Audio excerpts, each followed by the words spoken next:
Saudara, kita ini semua makhluk politik. Artinya tidak ada satupun warga negara di negara manapun yang tidak tersentuh oleh politik. Ima dia menjadi pemain politik, ima dia menjadi komoditas politik, ima dia menjadi korban politik. Nggak tersentuh politik ya. Buktinya bagaimana? Mari kita lihat. Kita warga negara. Saya tanya, wajib tidak tunduk kepada undang-undang? Kalau melanggar undang-undang di penjara ada? Di penjara. Saya tanya, undang-undang siapa yang buat? DPR. DPR lembaga politik bukan? Itu keputusan politik sudah. Anggota DPR musyawarah membuat undang-undang, diambil keputusan, undang-undang itu diberlakukan kepada setiap negara. Itu putusan politik. Jadi saya mau bilang kita ini bisa terlepas dari politik. Gak bisa, saudara. Makanya salah kaprah. Saudara, kalau ada mengatakan, saudara ngaji, kita nggak usah bicara politik. Kalau kita nggak bicara politik, nanti para bajingan yang main politik, saudara. Kalau umat Islam tidak berpolitik, nanti yang berpolitik itu koruptor, bajingan, orang kafir, saudara, orang-orang yang akan ngerjai kita semua. Nggak bisa. Sekarang umat Islam jangan berpolitik, umat Islam jangan bicara politik. Akhirnya umat Islam pada bodoh soal politik, saudara. Kiai nggak ada mendekat ke politik, habaib nggak ada mendekat ke politik. Akhirnya yang masuk ke jurang politik hanya para bajingan, para penjahat, saudara, mereka yang tidak menjalankan ajaran agama. Akhirnya mereka yang buat undang-undang, mereka yang buat keputusan, mereka yang buat aturan, kita yang mesti melaksanakan. Jangan, kalau kita nggak mau berpolitik praktis, silakan. Tapi jangan sampai mengatakan, saya nggak mau bicara politik sama sekali. Nggak boleh, saudara. Nggak boleh. Kalau Anda tidak berpolitik, saudara, Anda akan jadi komoditas politik. Berapa banyak majelis-majelis taklim menjadi komoditas politik, saudara? Hanya dijadikan sekrup oleh partai politik.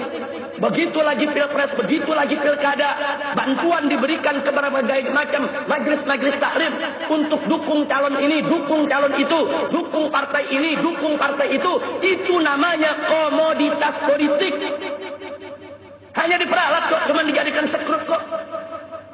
Tanpa majelis-majelis taklim tadi, saudara, kau punya hak untuk menentukan siapa calonnya. Cuma dijadikan sekrup untuk memperkuat orang lain. Maka itu kita katakan di sini khususnya kepada generasi muda yang punya bakat politik, masuk politik. Tapi ingat, kalau Anda mau jadi politisi, kalau Anda mau jadi pemimpin di negeri ini, dari mulai Anda muda, dari mulai sekarang, jangan melakukan suatu pekerjaan yang akan menyulitkan Anda di masa depan. Jangan mencuri, jangan berzina, jangan menenggak minuman keras. Saudara, jangan berbuat yang asusila. Ini anak-anak muda, subhanul yawm rijalul ghad, pemuda hari ini, pemimpin di hari yang akan datang. Kalau hari ini Anda melakukan tindakan-tindakan asusila, tindakan-tindakan amoral, itu akan terus melekat sampai Anda dewasa nanti.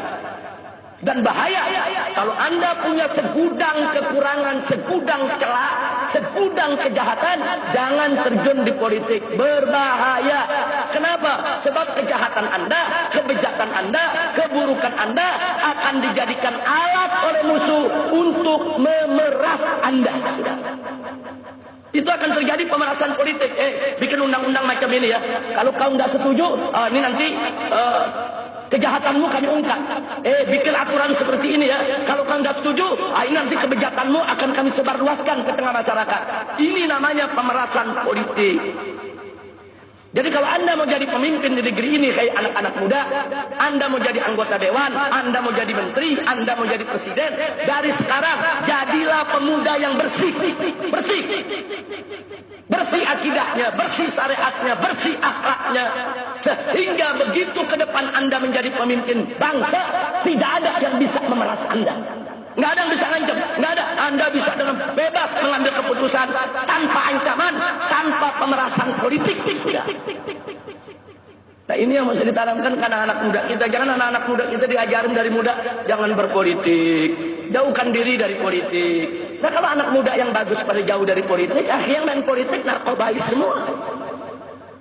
Nah kalau pecandu narkoba main politik, akhirnya besok ada undang-undang melindungi narkoba. Nah, jadi sekali lagi ya kawan, jangan sampai kita termakan. Saya tidak suka ikut partai politik, saya nggak mau ikut politik praktis, tapi saya tidak boleh buka politik. Harus tahu politik, harus ngerti politik. Bagaimana politik yang dimainkan oleh musuh-musuh Islam. Sehingga kalau kita tahu langkah mereka, kita akan melakukan langkah-langkah untuk mengkanter dan melawan kejahatan politik mereka. Ya, kira-kira jelas tidak? Seperti sekarang, kita teriak, udah nggak usah ikut politik, udah nggak ikut politik. Besok ini yang akan milih gubernur di Jakarta ini adalah warga, saudara. Anda semua akan ikut sertakan untuk memilih. Begitu Anda masuk TPS, Anda tusuk pilihan Anda sudah berpolitik praktis. Siapa bilang Anda nggak berpolitik? Omong kosong. Saudara, dan posisi kita sekarang dilematis. Ada mengatakan baik, saya nggak mau berpolitik, saya nggak mau masuk kotak TPS dan seterusnya. Baik, kalau Anda golput terus orang kafir lagi yang menang. Ingat, pada pemilihan gubernur yang lalu, saudara, di Jakarta yang menang adalah golput. Yang menang golput, saudara, di Jakarta. Catat itu baik-baik ya, kawan. Itu yang milih Jokowi Ahok dengan yang milih Fauzi Bowo ketika itu, saudara. Hanya sedikit perbedaannya, saudara. Hanya antara 2,1 sama 2,2 juta. Tapi yang jadi golput lebih dari 2,6 juta. Tidak datang ke TPS dan tidak memberikan hak suara. Nah saya minta kepada yang golput-golput itu, hari ini yuk sama-sama kita berjihad. Yuk sama-sama kita berjuang. Yuk kita datangi itu TPS-TPS. Kita berikan suara kita untuk calon gubernur muslim. Harus muslim yang menang. Harus berjuang. Bukan saatnya lagi ini kita golput ini. Suara Anda dibutuhkan umat. Suara Anda dibutuhkan oleh perjuangan ini. Suara Anda dibutuhkan oleh saudara-saudara Anda di ibu kota ini untuk menuju Jakarta yang berakhlak, Jakarta yang bersyariat, Jakarta yang lebih baik, saudara. Singkirkan dululah perbedaan pendapat kita soal demokrasi haram atau bagaimana, soal ini togut atau bukan togut. Kita sibuk, saudara, berdebat soal hukum demokrasi, berdebat soal status togut atau bukan togut, saudara. Faktanya, kepemimpinan di Jakarta diambil oleh orang kafir. Ini fakta. Jadi singkirkan perdebatan kita. Cukup kita berdebat di forum-forum terbatas. Silakan masing-masing untuk menyampaikan hujahnya, sudah. Silakan. Akan tetapi urusan kepemimpinan di Jakarta menjadi kewajiban kita bersama. Harus kita rebut. Jangan lagi berikan kesempatan kepada orang kafir untuk memimpin Jakarta. Ya, buat. Kira-kira yang saya sampaikan jelas tidak? Jadi jangan kaget kalau ceramah saya mau di majelis ke, mau di masjid ke, saudara, mau di luar, di panggung, di mana saja, saudara, tetap saya akan giring umat untuk mengenal Islam yang komprehensif. Islam itu akidah, syariat dan akhlak. Islam itu ibadat dan muamalat. Islam itu, saudara, bukan hanya mengatur urusan akhirat, tapi Islam juga mengatur urusan dunia. Islam itu akidah, syariat dan akhlak. Islam itu dunia akhirat. Islam itu ibadat dan muamalat. Saudara, Islam itu bukan hanya mengatur sholat, puasa, zakat dan haji saja, tapi Islam juga punya perangkat aturan untuk mengatur urusan bisnis, perdagangan, perbankan, politik, tata negara. Islam ini lengkap. Allah nyatakan dalam Al-Quran, faqala ta'ala li nabiyyi sayyidina Muhammadin sallallahu alaihi wasallam, al-yawma akmaltu lakum dinakum. Hari ini telah aku sempurnakan bagi kamu sekalian agamamu. Islam agama yang sempurna. Jadi jangan ada mengatakan jangan berpolitik. Kalau dia mengatakan begitu, seolah-olah Islam ini nggak punya aturan politik, saudara. Buka kitab fikih. Buka kitab fikih, saudara. Dalam kitab fikih, saudara, ada fiqh syiah. Ada fikih yang mengatur tentang hubungan internasional antara negara-negara Islam dengan negara di luar Islam. Dan juga di sana, saudara, ada fiqhun nuzul. Ada fikih yang mengatur tentang tata negara. Bagaimana cara mengangkat khalifah, apa syarat khalifah, bagaimana itu kepemimpinan harus diwujudkan dan seterusnya. Sampai-sampai Al-Imam Al-Mawardi Asy-Syafi'i mengarang kitab khusus dengan judul Al-Ahkamus Sultaniyah. Saudara, hukum-hukum yang berkaitan dengan pemerintahan. Siapa bilang Islam tidak punya aturan soal pemerintahan? Siapa bilang Islam tidak punya aturan untuk berpolitik? Siapa bilang Islam tidak boleh berpolitik, saudara? Ya, tapi jangan Islam diperalat untuk politik. Tidak boleh. Tapi berpolitiklah secara Islam, berpolitiklah secara syariat, berpolitiklah dengan cara yang tidak bertentangan dengan ajaran Nabi Muhammad Sallallahu Alaihi Wasallam. Nah, ini yang saya mau sampaikan, saudara. Jadi sekali lagi jangan kaget kalau dai front pembela Islam, para habaibnya, para kiainya di mana-mana, sudah. Di mana-mana mereka tidak diam dalam urusan politik. Saya tunjukkan di sini ada Habib Muhsin bin Ahmad Al-Attas. Nah, ini berkali-kali, saudara, menjadi utusan, yaitu FPI gabung dengan beberapa komponen untuk menyelamatkan kepemimpinan di wilayah-wilayah mayoritas Muslim, tapi orang kafir yang jadi gubernur. Seperti di Kalimantan Barat, seperti di Kalimantan Tengah, saudara. Beliau kalau sudah musim pemilu, pilkada, itu bisa duduk sebulan di Kalimantan Tengah, bisa duduk sebulan di Kalimantan Barat, saudara, untuk menyatukan umat. Supaya jangan sampai kursi gubernur ini jatuh ke tangan orang kafir, saudara. Di Kalimantan Barat 2 kali kita jaga. Padahal sudah hampir kita berhasil, saudara. Tapi ada saja tuh tokoh-tokoh Islam yang dibayar kemudian dijadikan pemecah suara umat, saudara. Habib Muhsin tahu betul, beliau nanti bisa ceritakan bagaimana suka dukanya untuk memperjuangkan itu. Begitu juga di Kalimantan Tengah. Di Kalimantan Tengah itu perjuangan FPI untuk merebut kepemimpinan Muslim nggak mudah, saudara. Sampai Habib Muhsin dan kawan-kawan berangkat naik pesawat, saudara, untuk dakwah ke Kalimantan Tengah. Turun di airport sudah ribuan orang-orang Dayak non-Muslim yang mengepung dengan berbagai macam senjata mau dibunuh, saudara. Jadi mereka tahu betul apa yang sedang kita kerjakan. Kita nggak rela. Kepalang yang namanya Kalimantan Tengah itu 70% Muslim. Lah kok gubernurnya non-Muslim? Yang namanya Kalimantan Barat itu 70% Muslim. Lah kok gubernurnya non-Muslim? Karena kita terlalu banyak calon, saudara. Nah, aturan di daerah itu, kalau putaran pertama sudah ada pemenang dapat 30%, nggak boleh ada putaran kedua. Langsung dia menang jadi gubernur. Nah, kalau sekarang non-muslimnya 30%, muslimnya 70%. Tapi dari muslimnya ada 5 calon. 70% bagi 5 calon, saudara.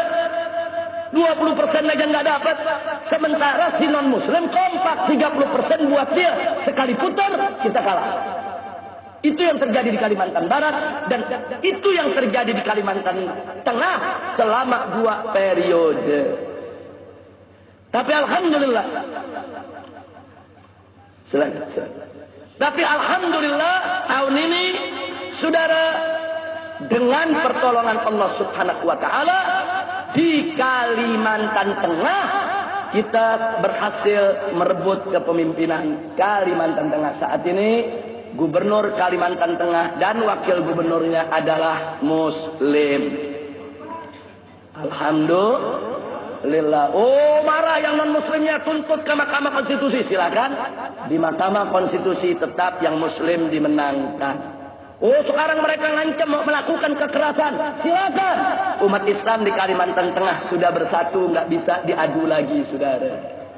Dulu diadu Melayu sama Madura, disuruh perang, saudara. Nah, dipanas-panasi Dayak-Dayak Muslim, disuruh perang sama Madura, saudara. Sekarang mereka sudah bersatu. Yang Dayak Muslimnya, yang Melayunya, yang Maduranya, Banjarnya, Bugisnya, saudara, Makassarnya, rame-rame bersatu. Begitu kita bersatu, nggak berani mereka melakukan tindak kekerasan sampai hari ini, ya ikhwan. Nah, jadi Kiai Haji Sobri Lubis, Kiai Haji Misbahul Anam, Kiai Haji Awid Masyuri pulang pergi kita kirim ke Kalimantan berdakwah ke sana kemari, bukan tidak membuahkan hasil, saudara. Nah, jadi hasilnya ada, yaitu kita rebut. Nah, kalau yang jauh saja kita berjuang mati-matian untuk merebut, apalagi yang di Jakarta, saudara. Nah, di Jakarta ini kan kita kecolongan. Kecolongannya apa? Kemarin nggak ada umat Islam yang pilih Ahok tuh, nggak ada. Nggak ada, saudara. Ini Ahok ini kan cuma ketiban untung karena Jokowinya jadi presiden. Saudara. Nah, jadi sekarang ini dia naik popularitasnya ya karena dia selama ini menjadi gubernur, kemudian sering masuk televisi, melakukan manuver-manuver politik, saudara, dan seterusnya dan seterusnya. Nah, jadi jangan kaget, tapi bukan berarti, saudara, bahwa popularitas Ahok itu pasti akan mengalahkan popularitas daripada calon-calon gubernur muslim. Enggak begitu, saudara. Kita lihat besok. Yang penting kita bersatu, kita bersama, jangan pecah. Saya ingatkan kepada para habaib, para kiai, khususnya para pimpinan agama, wallahi demi Allah, kalian yang paling bertanggung jawab. Kalau sampai ada habaib, kiai mendukung calon gubernur kafir, kalian akan bertanggung jawab di hadapan Allah dan Rasul. Jangan coba-coba memberikan dukungan kepada orang kafir. Mutlak haram. Jangan putar balik ayat Al-Quran. Jangan putar balik hadis Nabi. Hat burhanakum in kuntum shadiqin. Tunjukkan itu. Kiai-kiai habaib yang mengatakan, saudara, orang-orang kafir boleh menjadi pemimpin untuk umat Islam. Tunjukkan hat burhanakum in kuntum shadiqin. Bahaya cukup. Saya siap untuk mubahalah dengan mereka, sudah. Tunjukkan dalilnya, mana ayat Qur'annya, mana hadis Nabi-nya. Umat Islam boleh memilih orang-orang kafir sebagai pemimpin. Saya siap mubahalah dengan mereka. Kalau saya yang salah, saya dilaknat oleh Allah Subhanahu wa taala. Tapi kalau mereka yang salah, mereka dilaknat oleh Allah Subhanahu wa taala. Mati dalam keadaan hina. Jangan hanya untuk urusan dunia. Jangan hanya untuk urusan uang tidak seberapa.